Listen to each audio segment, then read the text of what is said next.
Hey guys, the Network Break here. Hope you're doing well. So we have some crazy big news to announce, and that is that MikroTik has actually decided to bring back containers on RouterOS. Now this is such a big game changer, I can't even begin to explain. My reaction was literally like that scene from The Office of, oh, OMG, it's happening. Oh my God! Okay, it's happening. Everybody stay calm. What's the procedure, everyone? What's the procedure? Stay calm. It's really something that I'm so excited about. If you guys have been watching the channel, you know how much I love virtualization, and containers just fall into that completely. Just basically, what is a container? It's kind of like a VM, but it's not a VM. Instead of being a virtual machine, think of it as a virtual application that you're hosting on top of some physical hardware. And this can be, it can also be hosted on a VM. I mean, that's what makes it so nice. You can basically be using the system's resources to run the application. So it kind of like drives down server costs and stuff. And the fact that there's many different containers that you can use and you can create containers yourself is phenomenal. But MikroTik now offers you the chance to use their hardware, their router boards, or even the x86s to use containers. So this is so big for me because there's so much that we can do. Even on the automation space, I'm really going to be digging deep into this, and you'll be seeing a lot more videos regarding containers coming out of this channel. But in this video, we'll just be covering the basic template, how to set up containers, how to make sure it runs, and some of the pre-requirements that you need to just take note of as it stands today. So let's get into the video.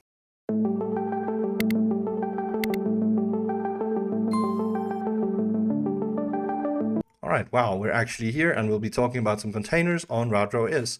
Now, some of the prerequisites I just want to mention off the bat is this will only work on ARM, ARM64, or x86 infrastructure. This is not going to work on any of the older generations, so don't try and load this on your old HAP or something because it's probably not going to get very far.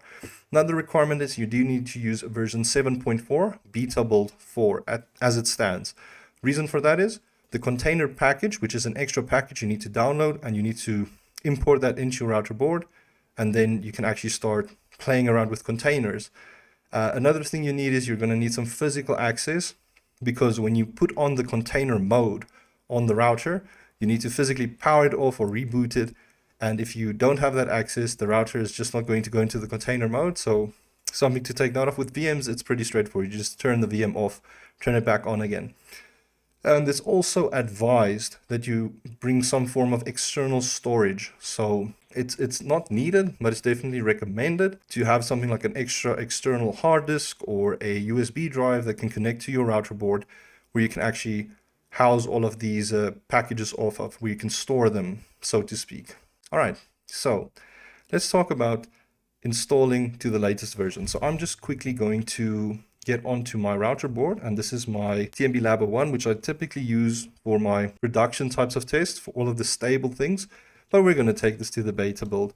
But since all of these features that we're going to be using is mostly going to be through the command line, I'll SSH onto my router, and this is its IP address, and then we can see that it is running version 7.3 at the moment. So I'm just going to up that to 7.4 beta 4. So to do that, I'm just going to go into my system package update, and then we're going to set our channel to test or testing. Now, if I do a package update check for updates, we should actually see that it finds the latest build, 7.4 beta 4, and I'm just going to install that quickly. So install, and it's busy downloading, and this is a very quick process. Let me SSH back on. TNB Lab 01, and now we can see we are running the latest version of the test build. So one step down. Next thing is we actually need to install the extra package. So this I can just quickly find from MikroTik's site. So I'll just navigate to mikrotik.com, and then from here we'll just navigate to our software, and we'll scroll down, and since I'm using an x86, I will be downloading the extra packages. So this has been downloaded, and then all I need to do is I can extract everything right here, and then we can see there's the container package. Now this I'll do via Winbox quickly, because this is obviously going to make more sense to just quickly do it through Winbox to upload the image or the package. So let me just open up Winbox. I'll connect onto TNB Labo 1. Let me just take out the ROM stuff. And let's quickly import that image or that package. So I'll go to my files. I'll just quickly copy this across. So container is now in my file list. So I can just reboot the router again. System reboot. Yes. And then once that has rebooted, let me go back to the command line and log back onto the router. So SSH admin again, TMB123. And then from here, what I'm going to do is, to see if the package is installed, we can just do a system package print. And we can see the container package is installed, so that's perfect for us. Next step is to actually enable the container mode. So for this, we need to go system, device, mode, update, and then we set it for container and we say yes. So what it's going to do now is it's going to tell you we need to turn off this router for it to actually go down, and then it'll kind of see that as a signal to say it's going to go into container mode. So I'll just quickly turn off this MikroTik, shut it down, and then I can just power it back on. And let's go back in here. And there we see I disconnect again. And then once I can reconnect again, it should be in container mode. So let me just SSH back on again. And let's just see system, device mode, print. So once I print that, I can just make sure that it is in container mode. If it said no, then just do the step again until it actually gets into container mode. Otherwise, you can't run containers. So first things first, we need to create a virtual network or a virtual interface that we can use for our container so that it can actually also get to the rest of the network and get internet and stuff like that. So first thing we're going to do is we're going to create an interface, and here is where the command line comes in handy. We get something called a vEth or a virtual Ethernet, and then we're going to add one. I can give this the name as veth1 or veth1. And I can give it an address. So I'm going to use the same address as they do in the MikroTik wiki, and I'll post this reference material as well, obviously. But we'll use 172.17.0.2/16. Make it a nice big range, but you can make it smaller. It doesn't need to be a /16. So now that we've placed that in, we can just specify a gateway as well. And this is how this virtual infrastructure is basically going to break out to the internet or get out to other networks. So I'm going to specify this as 172.17.0.1. And this is an address we're going to assign just now. It's not on the router yet. We're actually going to create a bridge and then assign this IP to the bridge. All right. So next step is let's actually add the bridge. So we're going to go interface, bridge, add name. The name I'm going to make it is Dockers. And then what we're going to do now is actually add that IP address to the bridge. So IP address, add address 172.17.0.1/16 to my Dockers bridge. And last bit, what we're going to do is we're actually going to add that virtual Ethernet interface to this bridge. So we'll go interface, bridge, add port or bridge port, apologies, add. Then our interface should be the vEthernet1, and our bridge should be the Dockers. We'll continue. So now we have some basic IP addressing set up. So now we have a virtual NIC basically that the Docker can use to get to our MikroTik. That's basically what we've done now. Let's also add some internet access out. I just want to check what my NAT rules are at the moment. So IP firewall NAT print. So I can actually see I am masquerading all traffic going out of my WAN port. So this next step I don't need to do, but MikroTik does it this way. So they just tell you add a NAT rule that says anything from this new range. So 172.17.0.0/16. We can also set the out interface, or our chain is source NAT and our action is masquerade. So that's just to basically masquerade all traffic out that's coming from this Docker range. And next step for us is to add the environment variable. So this is quite interesting and nice because here you're kind of like tuning some of the details for your Docker, for your container. You're going to be specifying stuff like the time zone and what virtual Ethernet interface it's going to be using, and also even stuff like a password. So this is a very important bit. So what I'm going to do here is I'm going to type containers, invis, so environment. We're going to add some details. And the first list we're going to add is pi_hole_envs. So this is just like a name. And this is the container we're going to use, is a pi-hole container, which is in essence just a thing that can black hole advertisement DNS entries so that you don't need to get all of those annoying ads pop up for everything, which is quite nice. So what we're going to do here is give it this name. And then first thing we want to do is work with the time zone. The TZ is for the time zone. And the value I'm going to assign to the time zone is, my area is Africa, Johannesburg, but you could be using something else. I'll hit enter. Then I will do the same thing, container envs, add.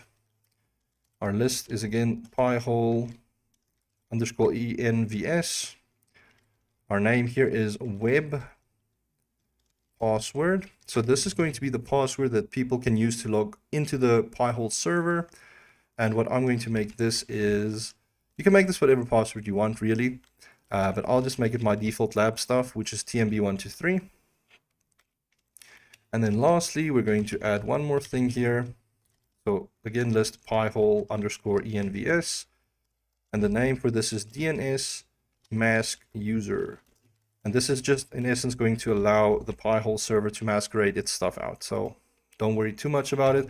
This is just the commands, and I will put the list of these commands in a paste bin or something that you guys can also just look at, but it's the same commands they use on the wiki, which will be in the reference material.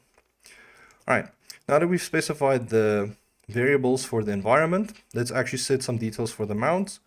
So what I'm going to do here is type container mounts, add. We're adding a mount.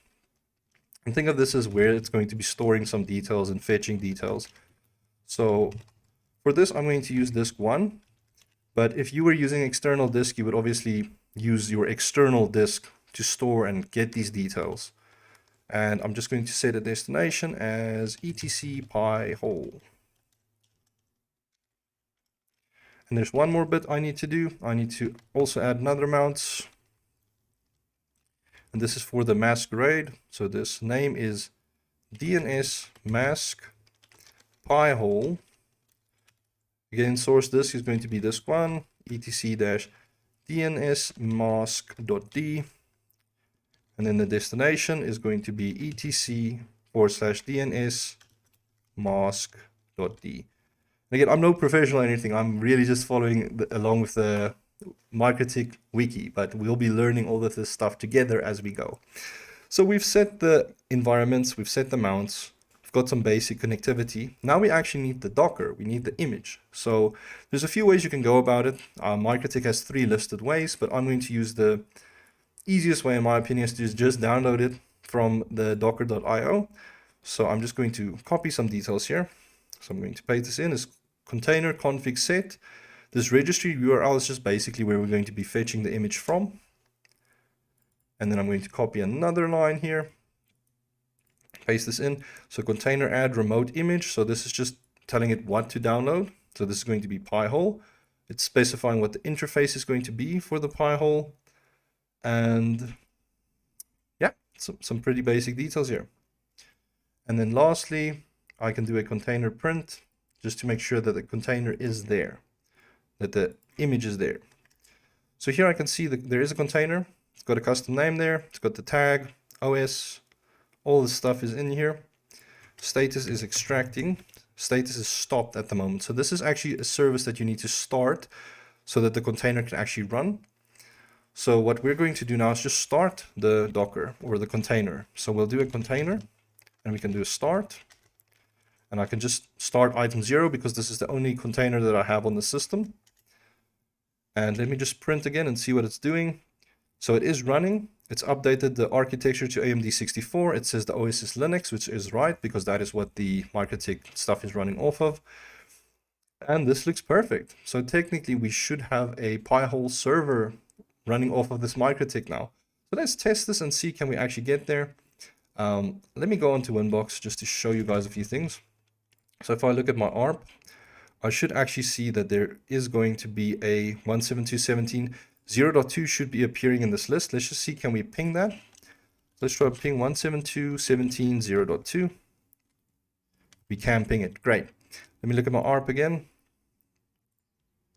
Let's just close it. Oh, sorry, I'm looking at my address list there. So let's go to ARP. I can see my ARP here. So we are learning a MAC address from the virtual Ethernet interface. So this is perfect. This is awesome. So what we could do in theory is if I open up my browser and I go to 172.17.0.2, which was that IP address of the Pi-hole container, it opens up Pi-hole. Crazy cool. So this is the Pi-hole application, and I can log on to this admin page. And from here, I can actually log in with that password that we set earlier. So the web password value, and I made that TMB123. And if I log in, I'm on Pi-hole. I can see all of the details. I can look at things here, and this is awesome. But remember, this is an application running off of your router now. So let's see what we can actually see. We can look at stuff like the query log, and it will actually show you like what stuff has been queried. You can even see from the dashboard if anything's been blocked. But for Pi-hole to work effectively, you actually need to point the DNS to it. So how are we going to go about that? Well, what I'm going to do is on my Winbox, I might just go to my DHCP settings. And then what I'm going to do is for the DHCP on Ether 3, or the network that's bound to Ether 3, which is this LAN subnet here, I'm actually going to send out a DNS server, and I'll use the MikroTik as the DNS server, so 172.16.10.1. And then what I'm going to do is I'm going to update the DNS settings to point my DNS to the Pi-hole server, which is 172.17.0.2. I'll also just allow remote requests so that people can actually resolve against this MikroTik. I'll apply this change.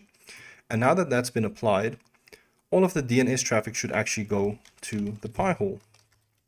Now the reason why I didn't make it the Pi-hole server directly is because on the Pi-hole, you'll have to tweak some settings so that it can actually allow for devices that are further away than one hop, because by default it only allows local devices, so things that's connected on the same network. So here's things that you're supposed to be able to tune, but as you can see, since this is just a Docker, these settings I can't just change from this front end, because even if I click here and I click on the save button, it just basically defaults to whatever was running on the Docker before. So I'm just going to leave that as is. And what's nice about the Docker, and there we can see there were some 3 queries from the stuff that we pinged. But if I look at my resource usage on the MikroTik, I'm not using that much memory. I think this is almost 2 gig I've got on this router board, on this x86, and this is running a bunch of other services as well. This is not just the Pi-hole. So the Pi-hole is almost taking a few hundred megabits or megabytes of the RAM usage. It's not a big app that's being used here, and I can do a lot with this. This is actually quite nice. I just want to have a look at my resources here. There we can see my total resources, how much free memory I have. So this is perfect. Let's actually do some testing and see on my browser. Let's go to a few sites. Let's go to the MikroTik wiki. Let's go to speedtest.net. And I know usually when I run speed tests in any of my previous videos, you guys would see like I'll be spammed here by a bunch of things. And here I am still being spammed by some things, but I know why this is happening. It's because my DHCP lease is still the same. I still have the same DNS server. So let's just quickly change that. Let me just go into my IP DHCP server. Let's just kill this lease. And let's just disconnect and reconnect on our network. So close speed test, reopen it again. And now it should actually be blocking stuff. So I can see I'm actually not getting any of those annoying ads popping up, which is perfect for me. So let's just do a go and see if I do get any ads there. But what I'd like you to see is when I navigate to the Pi-hole and I just refresh here, we can actually see how many queries have been blocked. And almost 50% of my browsing traffic, which a lot of it might have been just ads and pop-ups and stuff that you don't want to see, it's gone. And what makes Pi-hole nice is this can work effectively as a ad blocker for stuff that you can't install ad blocker on, maybe like your television. So then on your television, it can use your MikroTik as the DNS server, or if you get the settings right for the Pi-hole, then you can just use the Pi-hole as your DNS server, and then you can effectively be blocking unwanted traffic. You can stop it at its tracks. So you don't get these annoying pop-ups and ads and stuff. So this is amazing, and this is just one very basic use case of containers where we've brought up a Pi-hole application on our MikroTik to do content blocking, so to speak. This is really, it is content blocking. It's blocking ads. We're no longer getting those annoying ads. And I can really just say that there's so much more that we can do with this, especially with automation. You could bring up something like a Python container, and then you can automate stuff from your MikroTik using Python. How crazy is that? So I'm looking forward to all of the stuff we can do. I'm actually going to be continuing and researching more myself, and I will be posting more videos with everything that I figure out for you guys to see for yourselves and also possibly learn something new. So I'd like to thank you for watching, and I'll catch you guys in the next video. Bye.